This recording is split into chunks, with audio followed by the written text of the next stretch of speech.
Hi, I'm John. This is my show, An American Scheme, where I am proving that Diana Ross is Michael Jackson's actual mother. So, I was just watching this movie, World War Z. This quite frequently happens to me is when I'm watching a movie and stuff. It relates to my Michael Jackson story. It sparks a thought and idea and stuff like that. Very frequently it happens to me. So, this is the part where this is the scientific guy, the real scientist, the scientist guy is telling you what he thinks and how he sees stuff, right? And so everybody's perspective and everybody's life's experience is different, right? And people are like the experts in their field of study. And so in life, it's one of these things that when you get these opportunities to get this expert testimonial from this expert in their field, you want to listen to that stuff. But a lot of times what happens is because when you're not an expert, it's like lost in translation. Sometimes it's like they're speaking just incredibly simplistic words, right? But sometimes it can seem just like completely not relatable. And then your eyes just go into like a dead stare and the person is speaking and you're just kind of in a dead stare and the words are just flying by you. You're not understanding any of it, right? And so when this guy's speaking here, it's just like, man, it's like he's speaking to me. It's like we're talking the same language and stuff, right? This experience, and the thing is like there's one part where he says like when you're in school. Okay, so the difference, like what I would relate that to being a Michael Jackson fan is like, okay, so you were a Michael Jackson fan for 30 years, right? But the hard part was seeing the clues. You know, seeing those little breadcrumbs that are the clues that are left behind. That's the hard part, right? And so that was the hard thing, is that, like I always say, is that one first initial thought, all of the experience and everything of what had to happen to get me to that one moment where I finally said, wait, could Diana Ross be Michael Jackson's mother? Like, it's such a simple question to ask, but it was so incredibly difficult of a life experience that I had to go through to get me to the point where I asked that question. It is just amazing, right?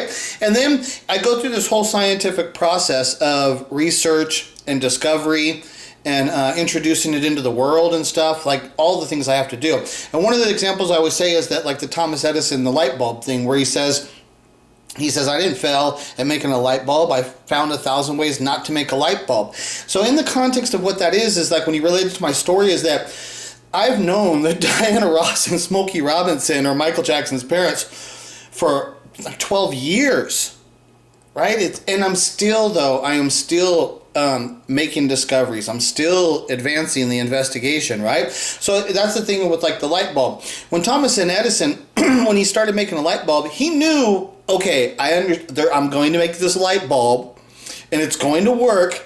I just don't know exactly how to do it yet, right? And so that's like how it started with my process of doing my Michael Jackson story. It's like, okay, I know now Diana Ross and Smokey Robinson are Michael Jackson's parents, but how do I actually prove that, right? And so I've had to go through this long process. I've had to make those 1,000 light bulbs. I had to fail.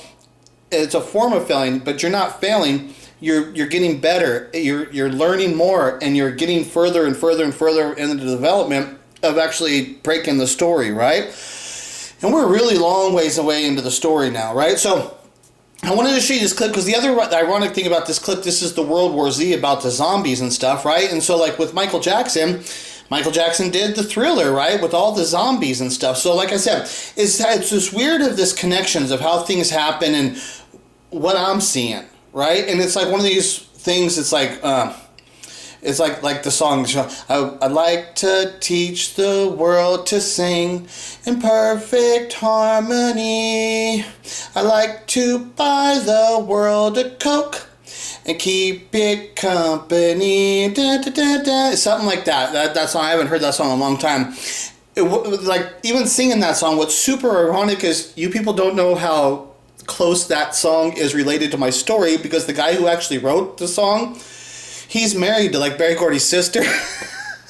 Like I said, you people just don't know like how much of this stuff is going on and these clues and these connections and stuff, right? It's like I said, when you teach the world to sing and, you know, perfect harmony, it's like I just want to show you guys to be able to see the truth of Michael Jackson's real life. You know, it is this beautiful harmony. It's like singing. It's this beautiful story. It's just incredible, the story of what I've done and stuff, the discovery and stuff, right? But let me play this part of the World War Z and stuff. I wanted to set it up for you that so you guys can kind of try and listen to it and try and take the approach of hearing like the way that I'm hearing and stuff, right? So here, let's listen to this part. Think we're gonna find him? Yeah, we're gonna find something. Yeah, we're gonna find something. Mother Nature is a serial killer. No one's better, more creative. Like all serial killers, she can't help the urge to want to get caught. But what good are all those brilliant crimes if no one takes the credit? So she leaves crumbs. Now the hard part, while you spend a decade in school, is seeing the crumbs for the clues there. Sometimes the thing you thought was the most brutal aspect of the virus turns out to be the chink in its armor. And she loves disguising her weaknesses as strengths. She's a bitch.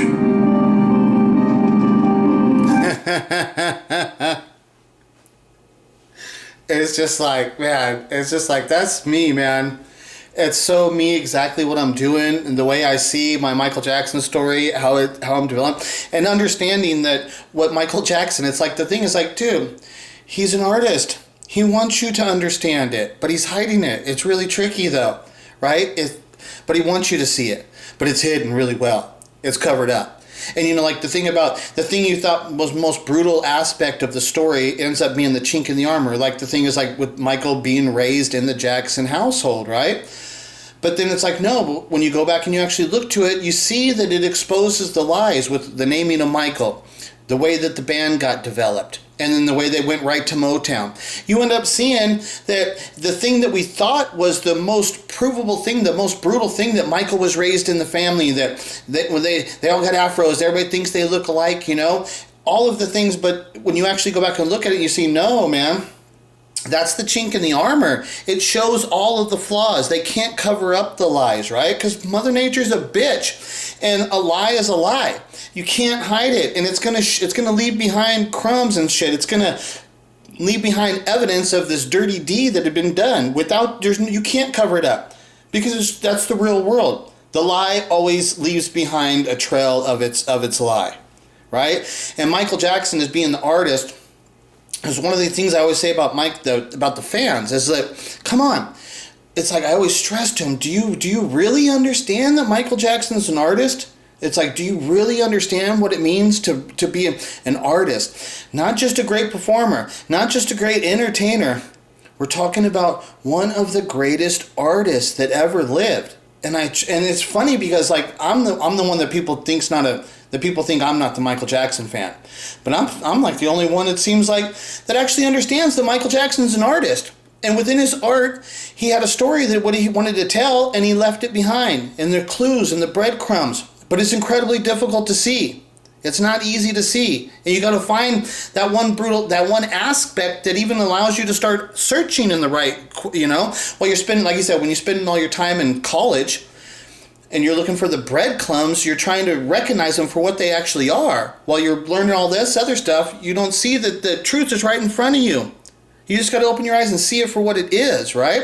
And so like that's what I've been doing this whole time. I've been going through this process and this journey, and seeing the things for the truth and the realness of what it is. And I have to, it's the way that I have to look at it too. I have to look at it in the proper fashion of like what he's saying, like the Mother Nature, the natural course of the events. These are the natural processes. I can't be deceived by the clues, by other clues, because if you just go looking for clues, you're going to find clues that lead you in the wrong direction. There's this other aspect to the ghost. And what that can do is that can turn you into a Pearl Jr.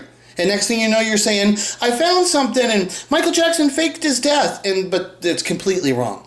They're looking in the wrong direction. They went down, they let the clues, like I said, the Mother Nature's a bitch. She's fucking with you. She's going to allow you to go down that way, and she's going to play with you, you know? They play with you. There's all kinds of stuff going on because you got to look at it the right way. And that's what I'm doing. And that's why my investigation is so quality. That's how I'm able to decipher the evidence as what it truly is. I'm doing this on a higher level than people understand. And the work that I've done is just phenomenal, right? And that's because my work is so good, and I'm so good at deciphering this information and stuff, seeing the difference between what is real evidence and what is just coincidental or something that maybe was placed there to lead you down the wrong path, right? I'm just really good at seeing the difference between the levels of what I'm actually dealing with, right? And so because I've gotten so good, I'm actually able to understand Michael Jackson's actual art, and I'm deciphering his songs consistently now. I've done a lot of them, right?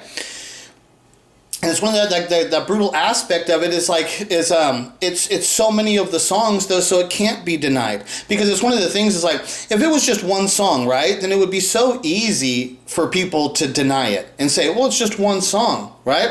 But when you've got this abundance of songs, this is why Michael did it over and over and over in so many songs, so that because anybody who knows anything knows that a pattern on that kind of level of a pattern cannot be coincidental. It can't be coincidental. It has to have been done by intelligent design, right?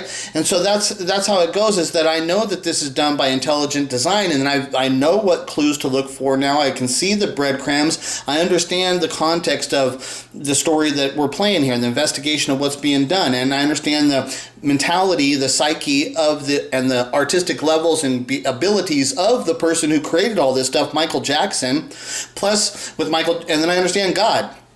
So I understand the bigger part of where God's hand is at play and how things just work themselves out too. So you got to take into context all of those aspects and the stuff, and that's how you got to walk this fine line and do it the right way and stuff, right? So I'm always constantly trying to make a better light bulb, right? But I already know what the light bulb is, even though you people have never been introduced to it, right? You people are still living in the dark ages and shit, right? You haven't seen the light bulb. But I know, but I'm here. I know what electricity is. I know there's a thing, light bulb, that's coming, but you people have not been exposed to it yet. So at this point still, if I came to you and I tried to explain to you, okay, there's this stuff, electricity, and it's going to power up this light bulb and it's going to create light, you would just look at me, like I said, with a dead stare, and my words would just be going right over your head. And that's the encounters of what I'm having with the Michael Jackson fan community, is they just look at me with dead stares and the words go right over my head because they're completely lost. They have no understanding of what's actually going on. They don't appreciate the true artist of who Michael Jackson was, and they do not understand his work and his art. So therefore, how could they ever actually appreciate him, right? They can't. They don't understand what it is, right? So I just wanted to put that out there, right? This little idea, this thought, just throw it down in the video, just to try and convey some of the messages and the stuff, what I'm going through and what I'm actually doing here and stuff, right? Okay, so I'll talk to you guys later. Bye.